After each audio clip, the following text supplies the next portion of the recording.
What's happening, gym owners? Coach Joe here, up in the truck, and today's episode of Truck Talks is about whether or not you are ready to be an entrepreneur gym owner. And this past week we had 30 plus coaches, gym owners, some of their employees, and several people who are at the beginning stages of planning to open up their own gym. And Dan and I jokingly say it a lot, but it does hold true in most cases that the majority of people who own gyms shouldn't own a gym. They should work for somebody else. It does require a special type of crazy to own a small business.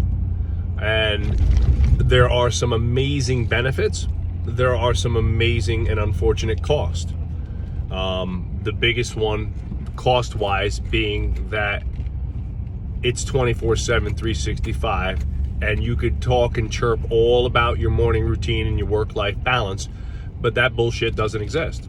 And I work 7 days a week, and there's no way to turn it off because I work when the business needs me. And even when I plan amazingly, I'm away on vacation. If something bad happens, I'm on call, and that's it. End of story.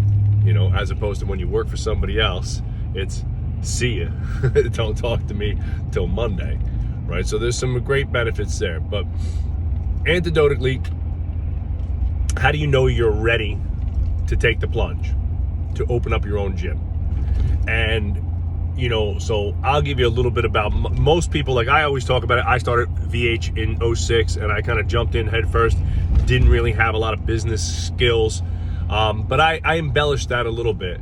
I worked for other people for quite some time, and ran other people's gyms for quite some time. I also had my own LLC for a long time leading up to that. And I was, in a sense, running a small private business. So I had run other facilities. I was the GM at another facility. I was the director of training at another facility, and I sports performance director at another facility, and so forth. So I had been on the managerial side of, you know, running, mostly on dealing with the trainer side, like, you know, schedules, contracts, hiring, firing, you know, designing training plans for a multitude of other coaches and people, you know, having team meetings and stuff like that.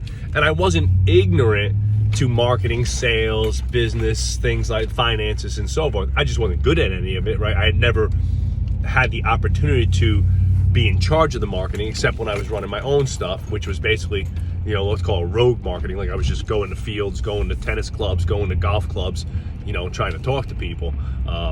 You know, so how are you ready? So because we know that there are 6 key seats in any small business: the leadership CEO seat, your marketing seat, your sales seat, your head coaching and product seat, your operations and system seat, and your finances, okay, seat, your financial seat. That means that at any given time, training, the X's and O's of, and the delivery of the product technically only accounts for less than 20% of the overall functionality of the business. You have to have great leadership, sound marketing and sales, lockdown systems and operations, a great training product, obviously, and smart, secure, money-saving finances. If you don't have experience in those other 5 seats, my argument to you is to go get that experience first. Do not just jump into owning a business thinking that your amazing training program, charismatic personality, and Dead Sea Scrolls of top secret stuff that nobody knows about. This training periodization model is so advanced that nobody can decode the secret. That's not true. Okay? There's nothing new out there in training. Very little. Very little. And most of your clients don't need that anyway. So the reality is, what makes a great training business is the combination of excellence in each one of those key areas. And I learned that the hard way. Trust me. We hit a stone wall after a few years of trying to do it, thinking that the X's and O's were the thing that was going to make us crazy, popular, rich, successful, whatever you want to call it. Having good X's and O's, being really good coaches, got us clients, got us busy. We got word of mouth, we got referrals, and we got to a point. We almost went out of business because we weren't running the other 5 seats of the business well. We had great training, great coaching, a great product, a training system, passionate coaches, terrible finances, mediocre marketing, decent sales, because Dan and I could sell, ice to Eskimos, and barely any systems, and leadership consisted of, show up on time, work your ass off, clean the bathrooms. We didn't understand the idea of creating an economic objectives, mission, developing employees, things like that.